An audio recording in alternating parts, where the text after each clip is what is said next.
हूँ फिर भी बाजू की सीट खाली है।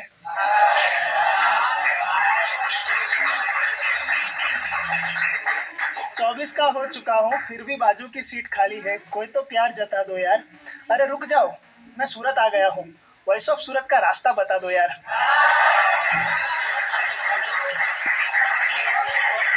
अस्पताल में मेरा जन्म होने के साथ इसकी शुरुआत होती है। वो कौन था? क्योंकि अभी तो मैंने पहली सांस भी ना ली थी और उसकी धड़कनें तेज हो चुकी थी। मेरी पहली किलकारी सुनते ही पूरे अस्पताल में मिठाई बट चुकी थी। याद नहीं मुझे कि पहले किसकी गोद में गिरा था, पर शायद उसी का हाथ था जो सबसे पहले मेरे सर पे फिरा था। हाँ, खाने के वांदे थे हमारे घर में, पर फिर भी खिलौने सजा रखे थे। अपने सपने बीच में ही छोड़कर मेरे लिए एफडी में पैसे बचा रखे थे। कौन था वो आदमी? क्योंकि लफ्जों की दुनिया से तो मैं अभी भी अनजान था, पर ना काम ना दुनिया ना दोस्त, बस मेरा हंसता चेहरा ही उसकी असली जान था।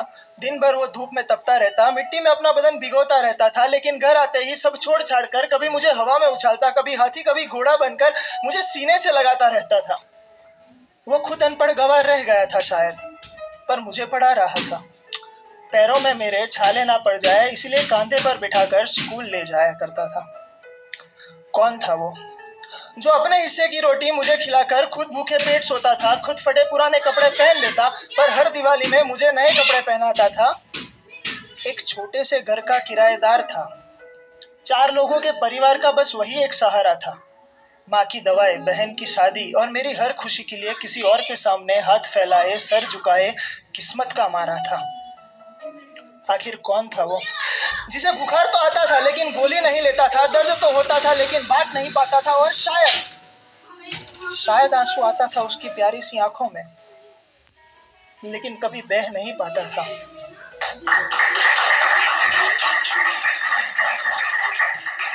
आखिर कौन था वो जो मेरी जवानी के साथ खुद बूढ़ा हो रहा था? दर्द ने उसके पैरों को जकड़ रखा था, पर मेरे लिए भाग रहा था। जवानी मुझ पर चढ़ती गई, बाल उसके सफेद होने लगे। जवानी मुझ पर चढ़ती गई, बाल उसके सफेद होने लगे। जो अब तक मेरी आंखों के साथी थे, आज वही आंसू उसकी आंखों से रोने लगे। घुटनों से लेकर चलने तक का सफर मैंने उसके साथ तय किया। घुटनों से लेकर चलने तक का सफर मैंने उसके साथ तय किया था, लेकिन अब जवानी मुझे दौड़ने के लिए कह रही थी और वो मेरे साथ नहीं दौड़ सकता था। इसीलिए अपनी मंजिल तक पहुंचने के लिए मैं इतना नीच बन चुका था कि उसे बीच राह में बेहाल बेसहारा गिरता हुआ छोड़ देना चाहता था। आखिर भूल जो गया था, कौन था वो? क्योंकि अब पैसे जो कमाने लगा था, तो उसकी हर नसीहत मुझे गुस्सा दिलाती थी। और बेटा, सब ठीक तो है ना? उसकी ये हमदर्दी भी मानो मेरे सीने में आग लगाती थी।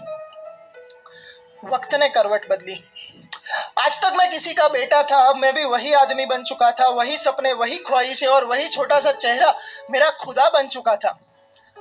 इससे पहले कि मैं अपनी गलतियों का बोझ हल्का कर पाता, वक्त ने एक बार फिर अपनी ताकत दिखाई, ताकि वही वक्त मुझ पर हंस पाता। और अगली सुबह मेरे माथे की सबसे मजबूत छत का हर एक पन्ना खाक बन चुका था, क्योंकि वो मेरा बाप था।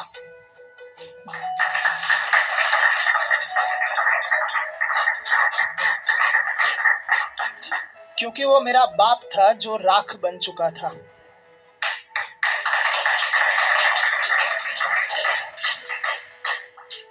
ये एक मैसेज उन सभी के लिए जो इस वक्त मुझे सुन रहे हैं कि संभाल लेना उन लड़खड़ाते कदमों को जो आज छड़ी का सहारा लेकर चल रहे हैं। क्योंकि याद रखो, कल तुम्हारा बेटा भी समझदार होगा, और अगर नहीं कर पाए अपने पिता से सच्ची मोहब्बत, तो वही बेटा इन्हीं लफ्जों का हकदार होगा। और दुआ करता हूँ वो लम्हा तुम्हारी जिंदगी में कभी ना आए, क्योंकि उस लम्हे का हर एक कतरा बहुत ही दर्दनाक होगा। लेकिन वक्त अभी भी बचा है तुम्हारे पास थोड़ा सा, क्योंकि कल इसी वक्त का हर एक लम्हा तुम्हारा कर्जदार होगा। और जरा सोच के देखो, आज तो वो तुम्हारा बाप है, कल अगर वो ना रहे तो क्या होगा?